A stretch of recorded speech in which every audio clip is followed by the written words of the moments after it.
una de las últimas reformas a la Constitución,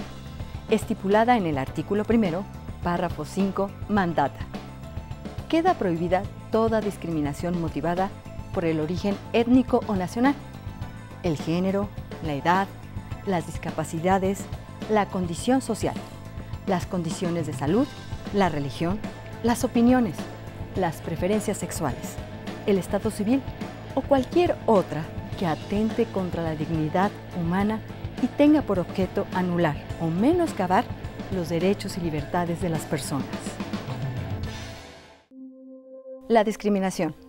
aunque está prohibida de manera expresa en la Constitución Política de los Estados Unidos Mexicanos,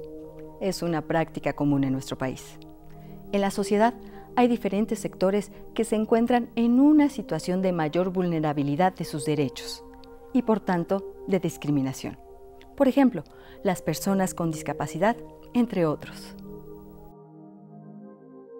En este sentido, el Instituto Nacional Electoral presenta una serie de cápsulas informativas dirigidas tanto al propio personal del instituto como al público en general, para que se conozcan las acciones institucionales que se llevan a cabo para que la ciudadanía mexicana pueda ejercer su voto en las mejores condiciones y, por tanto, sin discriminación. El licenciado Ricardo Antonio Bucio Mújica, presidente del Consejo Nacional para Prevenir la Discriminación, CONAPRED, nos habla del problema de la discriminación en México y sus implicaciones con la democracia. La participación de la sociedad, de todas las personas que la conformamos en la toma de decisiones de lo público, ha estado históricamente ligada a la discriminación. En distintas épocas, en distintas sociedades, quienes pudieron decidir para los asuntos públicos, quienes pudieron tomar las determinaciones de qué había que hacer, era una pequeña minoría y habían estado excluidas de distintas formas las mujeres, quienes estaban en situación de esclavitud, las personas analfabetas, la población negra en algunas sociedades, los grupos indígenas, las personas con discapacidad. Es decir, venimos de una historia en donde la toma de decisiones de lo público ha sido discriminatoria y justamente para eso se han ido creando de alguna forma las democracias constitucionales, para poder garantizar la igualdad en la participación de todos en los asuntos que son evidentemente de todos. Por eso la democracia tiene como un eje central la igualdad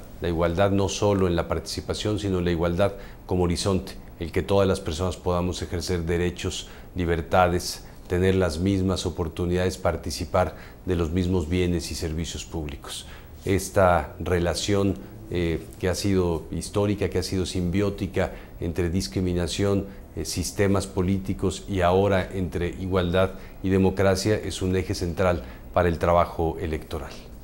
La expresión más clara de igualdad en los sistemas democráticos es justamente un voto, un ciudadano, la posibilidad de que todas las personas contemos igual mediante este mecanismo de participación, de decisión de lo que queremos de manera conjunta, y este hecho, sin embargo, es un hecho que no sucede casi en ningún otro espacio de la vida pública o privada incluso. En el sistema electoral no, en el sistema electoral un voto corresponde a un ciudadano y eso cuenta por igual, pero en la práctica, aunque eso dice la legislación, evidentemente la posibilidad de que todos emitamos el voto y entonces cuente igual, sí está diferenciado por distintas razones, por el espacio territorial, por la organización de los procesos, por la cultura política y por la cultura social. Hay la pregunta frecuente, por ejemplo, ¿las personas con discapacidad deberían de votar o no? O la percepción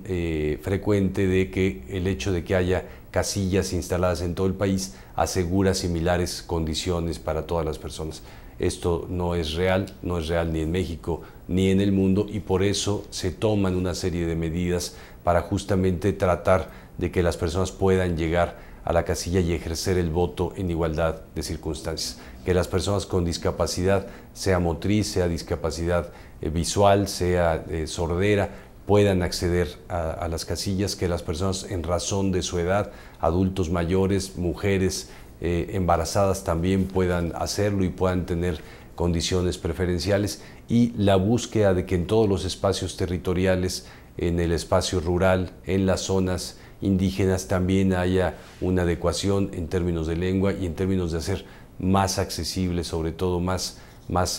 cercano, más asequible la posibilidad de ejercer este derecho a todas las personas en igualdad de circunstancias. Es muy relevante que en el proceso electoral la igualdad pueda ser un mecanismo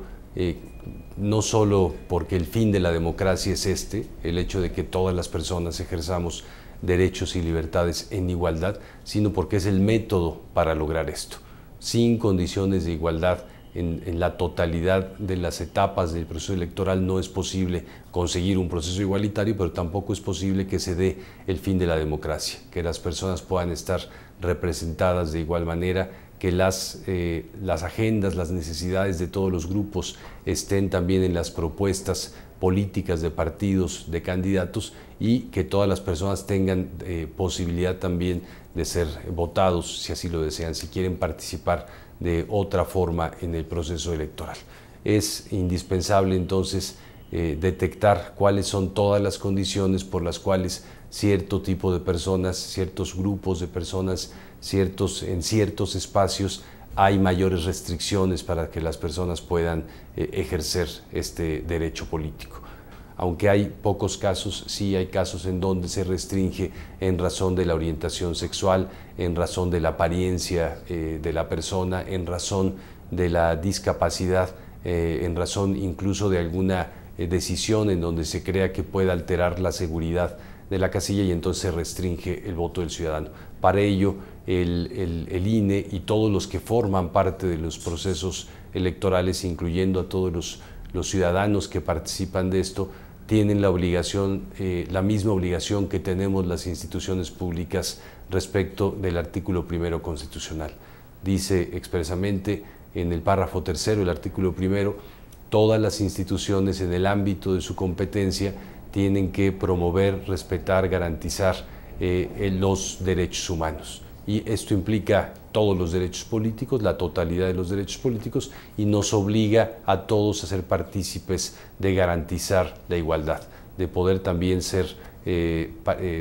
digamos, garantes de que no haya discriminación en ninguna etapa en el proceso, y en ese sentido quienes son responsables de la capacitación y del propio desarrollo del voto en las casillas tienen que ser responsables de que esto se dé sin ningún tipo de discriminación, sin posibilidad de exclusión, y preferenciando siempre que las personas con mayor vulnerabilidad o mayor dificultad tengan mejores condiciones para hacerlo.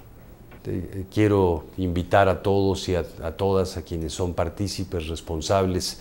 quienes tienen algún tipo de tramo de acción durante todo este proceso, a que sean también partícipes de este ideal de la igualdad, de este ideal de combatir la exclusión y la democracia, para que no solo en el proceso electoral lo logremos, sino que el proceso electoral sea el medio, sea el camino eficiente para que nuestro país viva la democracia que necesita, que todas las personas ejerzan los derechos, que las oportunidades las construyamos en condiciones de igualdad, y que afrontemos, enfrentemos, confrontemos colectivamente este sinfín de desigualdades que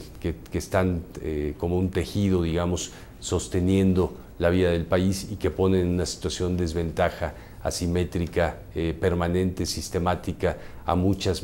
millones de personas. Necesitamos una democracia que nos sirva para ello, una democracia que construya igualdad, y el proceso electoral es un eje central en este mecanismo. Para prevenir cualquier tipo de discriminación, para tener mayor información, para tener un análisis de en dónde se dan estos tipos de discriminación durante el proceso electoral y particularmente en la jornada electoral, el CONAPRED ha elaborado una guía de acción pública, que es un documento, es un folleto en donde tratamos de reunir esta información, tratamos de ponerla a disposición de ustedes, que conozcan en dónde ha habido este tipo de cuestiones históricamente, en dónde tenemos que afinar la mirada, en dónde la cultura política ha sido especialmente discriminatoria, y cómo cumplir de mejor manera en términos de igualdad lo que establece la ley, que podamos ejercer estos derechos políticos, por lo cual también, además de la guía y la asesoría que quien quiera pueda estar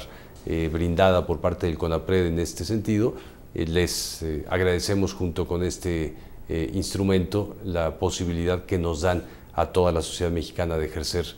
los derechos políticos. El Instituto Nacional Electoral desea poner de manifiesto las acciones que se han implementado y que se están llevando a cabo para que la ciudadanía en general, sin importar sexo, género, etnia, condición social, preferencias sexuales, edad o discapacidad, puedan votar en este proceso electoral, que conozcan sus derechos y en cada caso específico el trato que deberán recibir y de manera especial las medidas implementadas en todas y cada una de las casillas electorales para emitir su voto. Todas estas acciones brindan la certeza de llevar a cabo una elección sin discriminación.